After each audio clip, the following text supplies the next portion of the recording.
Brick Chick here, and welcome to the 100th episode of Q&A Tuesday. 100 episodes, that is just crazy. I'll thank you guys more at the end of the video and talk about these Q&A videos and stuff like that. But first, I want to show you this setup that I have here. Of course, since this is the 100th episode, I had to do something special. So I have my Brick Chick minifigure on top of some brick-built numbers that make up 100. I have some colorful balloons on the sides, and I even have a giant Lego chick in the back. Alright, let's get on with the questions. The first question I'm going to answer is from the Cited Aviator, who asked, what are your top 2 favorite cough drop brands?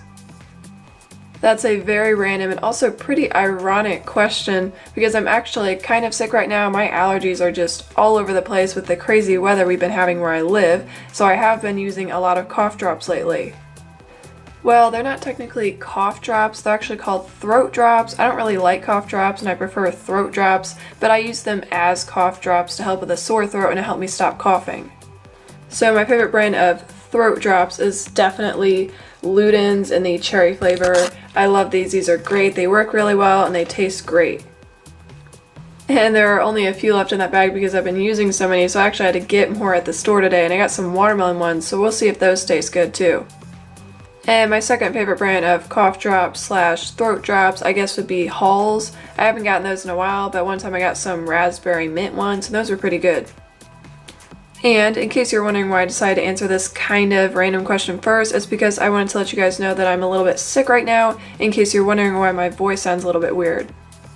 The next question is from Two Loose Bricks, who asked, was there ever a time that you gave up building for a while, or have you always been building? That's a great question. So I wouldn't really say that there's ever been a time that I've given up building. There have been quite a few times where I've gotten so busy that I haven't had much time to build or do Lego stuff or make videos or anything like that. And during those times when I don't have much time for Lego stuff, I sometimes lose interest in building and even in Lego in general. To be honest with you guys, last year when I was building my Lego Dream House mock, I was just so busy and stressed, and it took me 6 months to build that house. And I have to say, there were quite a few times when I was building that I just thought about giving up. I thought about taking it apart, stopping the whole thing. I almost didn't even get all those bricklink orders. I just didn't even think it was worth it to finish the project. And it wasn't necessarily because I didn't like building that mock or I was done building with Lego. It was just because I was so busy I didn't have much time for Lego, and when I get stressed, I just tend to lose interest in Lego and in building. But even when I get super busy like right now, I still try my best to make videos for you guys because I really do enjoy making videos for you guys. I have a lot of fun making videos, and I know that if I stop making videos completely when I get busy, I'm gonna get really sad. The next question is from Beatrice Brix, who asked, why did you start a YouTube channel? That's a great question. So I've definitely talked about that before, but kind of in bits and pieces, and I just kind of want to tell you guys the whole story right now. So I don't think I've ever mentioned this in a video, but there was one specific YouTuber who inspired me to make a YouTube channel, and that was Jay Steffer. I loved watching his videos, and I still do. I just loved all of his cool house mocks and tutorials, and I just thought he was so cool. He was the first Lego YouTuber whose videos I watched, and I just loved watching his videos so much, and he inspired me to make my YouTube channel. And not only did he inspire me to make a YouTube channel, but he also inspired me to start making my own mocks. When I first started watching his videos, I wasn't building my own mocks. I still had all the Lego sets that I had together in kind of like a city setup type thing. And after seeing all of his cool mocks and all the cool things that he was able to make with Lego, that inspired me to start making my own mocks. And so after I started watching his videos, I took apart all my Lego sets, organized all the pieces, and started building my own mocks. So yeah, Jay Steffer inspired me to make my YouTube channel. He just seemed to have so much fun making his videos, and tons of people watch his videos. He has so many subscribers now, and I just thought it'd be really fun to make a YouTube channel so I could be like Jay Steffer. He was my inspiration, and when I first started making videos, I had a blast. It was so fun, and I still do enjoy making videos to this day. When I first started my YouTube channel, it was just kind of a fun thing to do, a little hobby, but now it's become a lot more to me than just something fun to do. I have this amazing community of awesome, supportive people who like watching my videos, who love my mocks and tutorials, and who keep me going. WWE Jones asked, what other Lego channels do you recommend? I like a lot of LEGO YouTubers. Here are some big LEGO YouTubers that I really like. Brix, he's amazing. I love his videos. His mocs are great. He has a huge, awesome city. His reviews are amazing. He is so good at making reviews. I watch all of his reviews, even on sets that I'm not even interested in getting. His review just makes me want to get that set. The Brix Show, they have some pretty cool videos, some good reviews. I don't watch them as much now, but when I first started watching LEGO YouTube videos, I was obsessed with them and watched all their videos. And of course, Jay Steffer, he's amazing. He has some great mocs and tutorials. I also really like Just Too Good. I love all his videos, but especially his thoughts videos. Whenever new sets come out, I always love to hear his thoughts on them. And Artifacts Creation and Brick Builder are some really good stop motion, time-lapse LEGO YouTubers. I love watching their stop motion reviews on LEGO sets. And then of course I would recommend all the recommended/featured channels that are on my channel homepage. I haven't updated that in a while though, so I should probably update that soon. A burger that is also a cat asked, will you make a town/city? I answered that in one of the first 10 episodes of Q&A Tuesday, but that was a while ago, so I kind of wanted to give you guys an updated and more recent answer to that question. Okay, so I would absolutely love, love, love to make a Lego city. I've always wanted to make one. I think it would be so cool and fun. But unfortunately, I just don't have enough room to make a Lego city right now. I'm lucky enough to have enough room for my big collection of Lego pieces and for a building table and my filming table. But coming up, there might be an opportunity for me to have room to make a Lego city. I don't want to get you guys' hopes up though, but it most likely will happen, and I'll make a video telling you guys more about that once I know more about that. Brickmaniac556 asked, if you could have 3 Lego sets for free, retired or not, which ones would you choose? That's a great and very hard question for me to answer. There are so many Lego sets, retired and currently for sale, that I want, but I was able to narrow it down to my top 3. Number 1 being the Lego Taj Mahal. Of course, you guys have heard me rave on and on about this. This is a great set. I wish I could have gotten it when it came out, and it was only $200.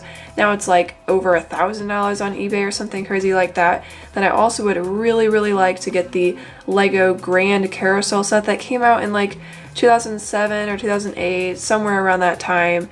That is a great looking set. I would love to have that set so much.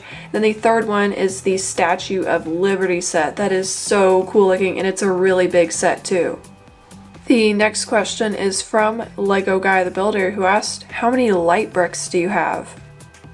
Very interesting question. So I have 3 Lego light bricks. I used to use them a lot in my mocs for like fireplaces and stuff like that, but I haven't used them recently. I don't know why though, so I'll probably start using them again. But I'm pretty sure one of these, the battery's going out, and probably this one. Oh wait, no, this one actually works. You can't really see it. Kind of. There we go. This one might be the one. Yeah, that one is going out, definitely. And does this one work? No, that doesn't work either. Okay, well I guess I'll need to replace the batteries, and these two, I haven't used them in so long I didn't even know that the batteries were going out. The next question is from Louis Davis, who asked, have you heard of the Lego Bricks and Pieces service? If so, would you ever consider getting pieces from Bricks and Pieces? If not, why? Great question. So yes, I have heard of the Lego Bricks and Pieces service. I think it's really cool, and I actually haven't known about it for that long. I just heard about it 6 months to a year ago. So will I ever get an order of pieces from Lego Bricks and Pieces? Yes, I'm most likely going to be ordering an order sometime soon.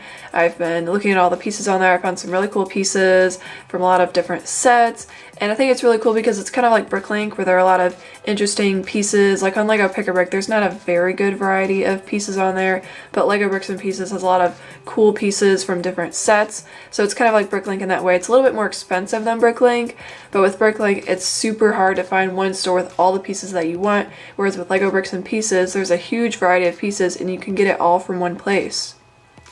So yeah, I've been looking on there. I found some cool pieces from different sets. There are some Lego sets that I would only get for a few new pieces and accessories, but with Lego Bricks and Pieces you can actually go through and search a specific set, and it'll show you all the pieces that you can buy from that specific set through Lego Bricks and Pieces, so you can get that exclusive printed tile or a certain piece that's only in that set. And yeah, I'll let you guys know if I end up getting an order from Lego Bricks and Pieces.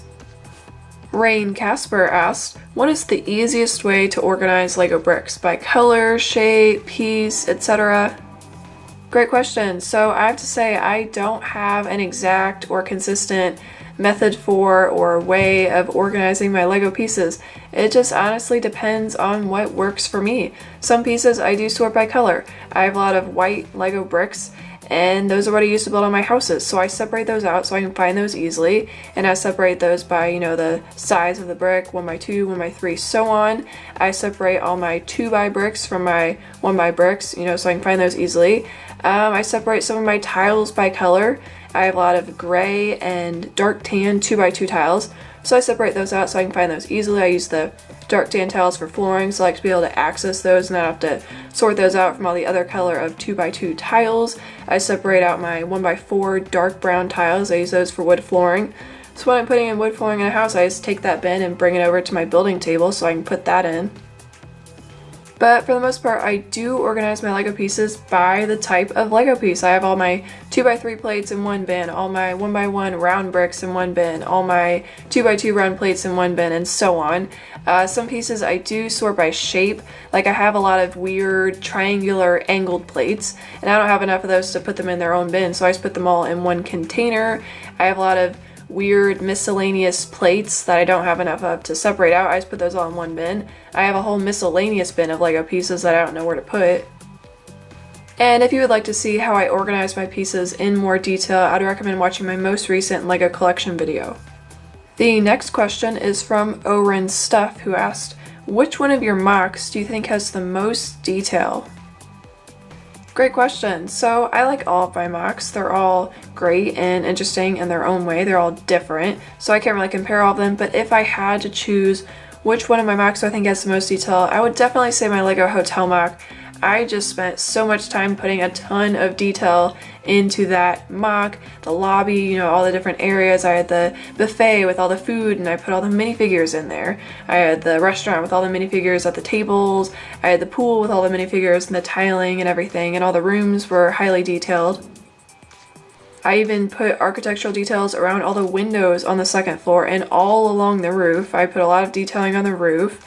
And also in front of the hotel, I had those flower beds and all the flowers and the sidewalk and everything. And there were even fancy columns in front of the hotel.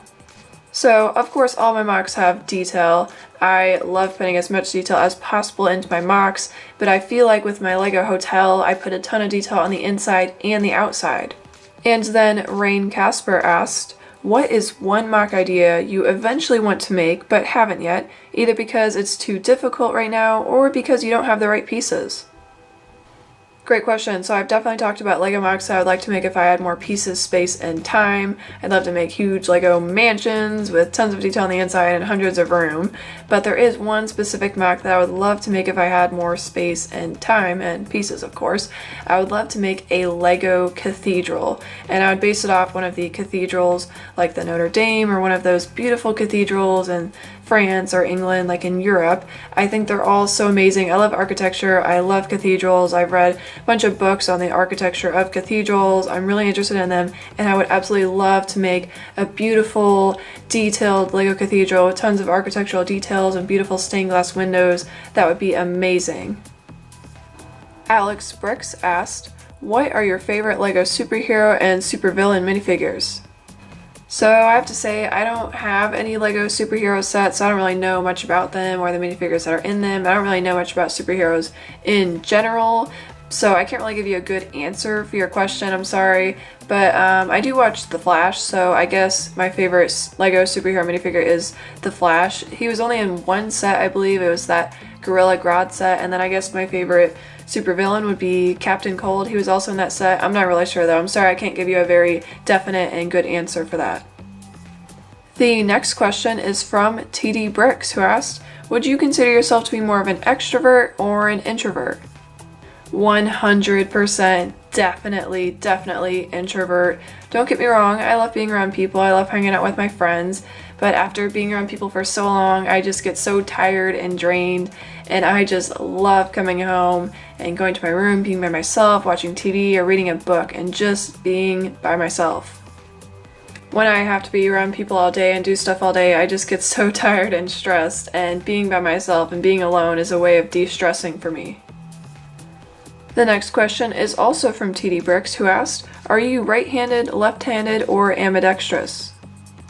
Interesting question. So for those of you that don't know, ambidextrous means that you're good with your right hand and your left hand. A lot of people who are ambidextrous can write with both the right hand and their left hand and can play sports with both hands and do a bunch of other stuff. And like the majority of people, I am right-handed. I am so bad at doing things with my left hand, especially writing. TD Brix also asked, have you ever told your friends or family about your channel?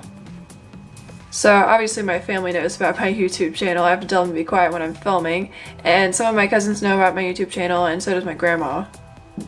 But not a lot of people that I know about my YouTube channel for a couple of reasons. One, my parents don't want me going and telling all my friends about it just for privacy reasons, so then they'd be able to tell some of my subscribers about where I live and a bunch of private information.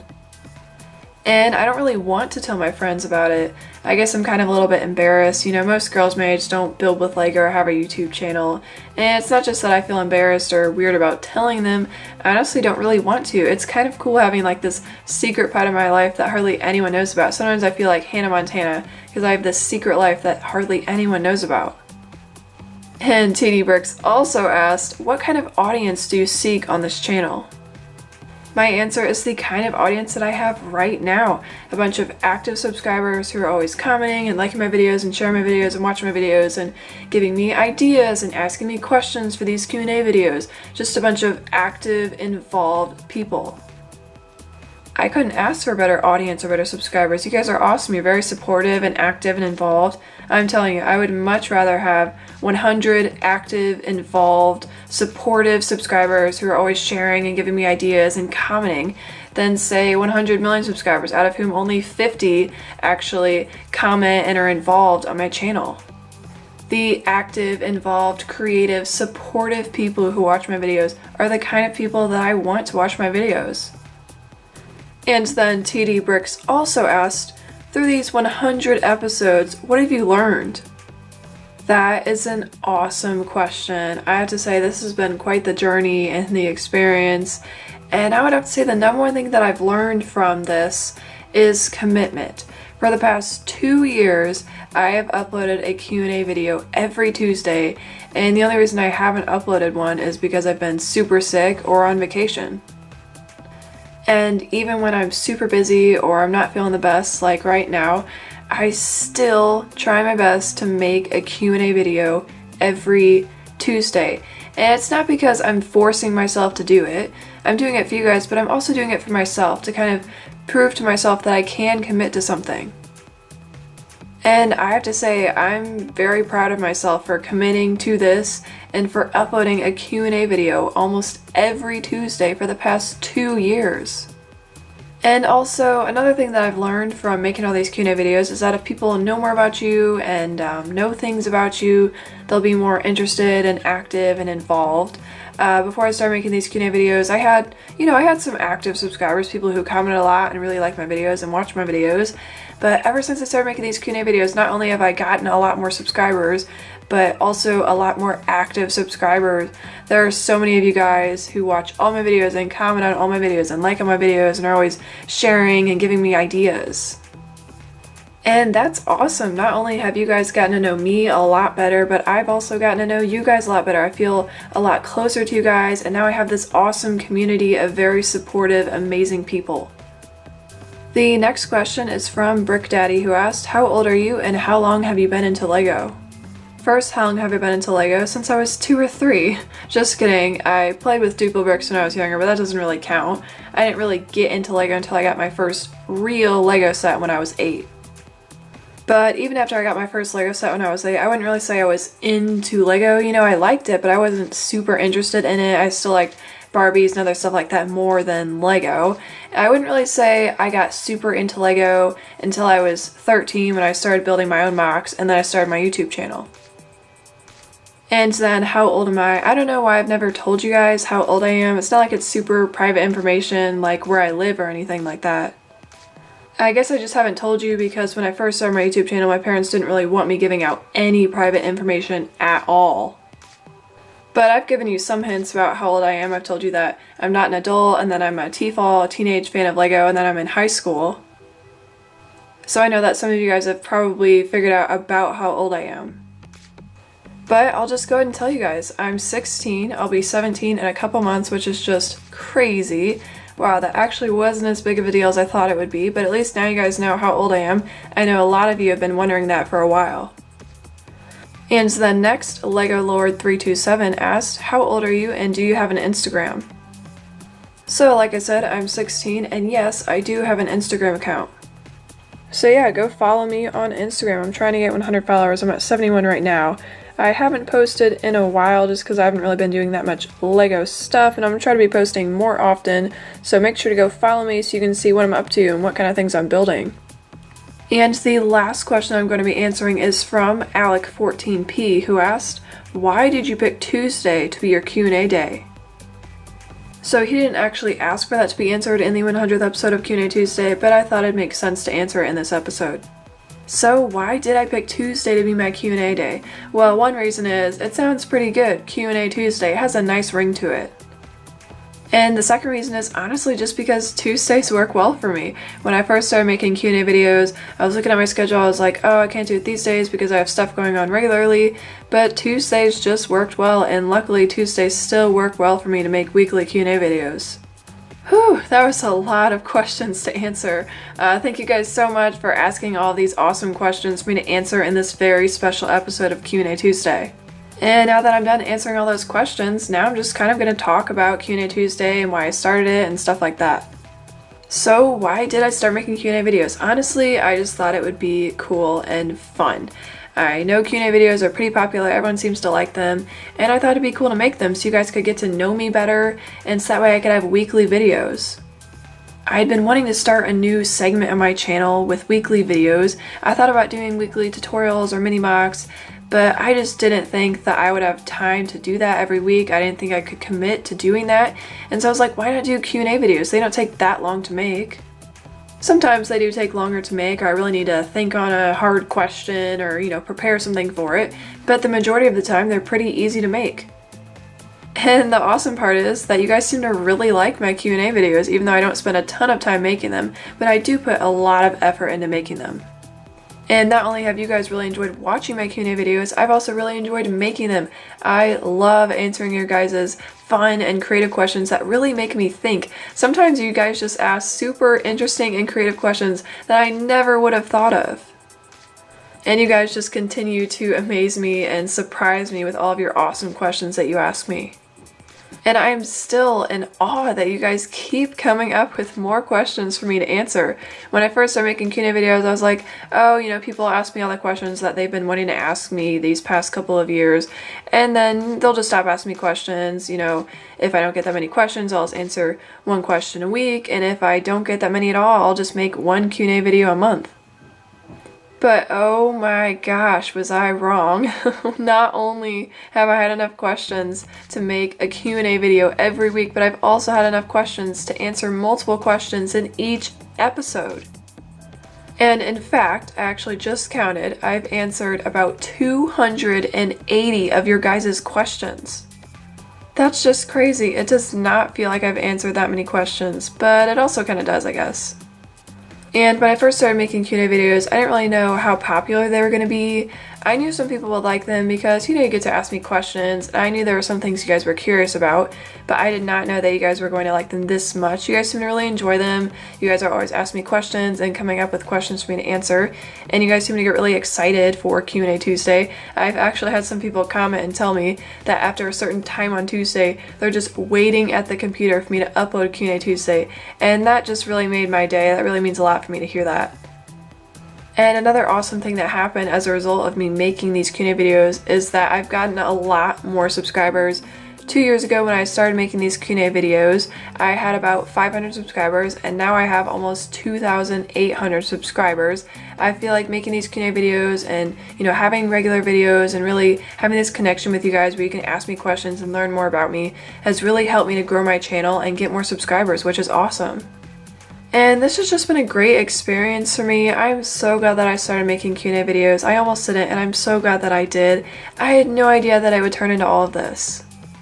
So many wonderful things have come from me making Q&A videos. One thing, I've gotten a lot more subscribers, which is awesome. I've built up this amazing community of awesome, supportive people. You guys get to learn more about me. I'm learning more about you. Now we have this connection and I feel closer to you guys. And honestly, I really enjoy making Q&A videos. I have a lot of fun making them. If I didn't, I wouldn't make them. As I was making my first episode of Q&A Tuesday, I didn't even think about being here now, making my 100th episode. Honestly guys, that is just crazy.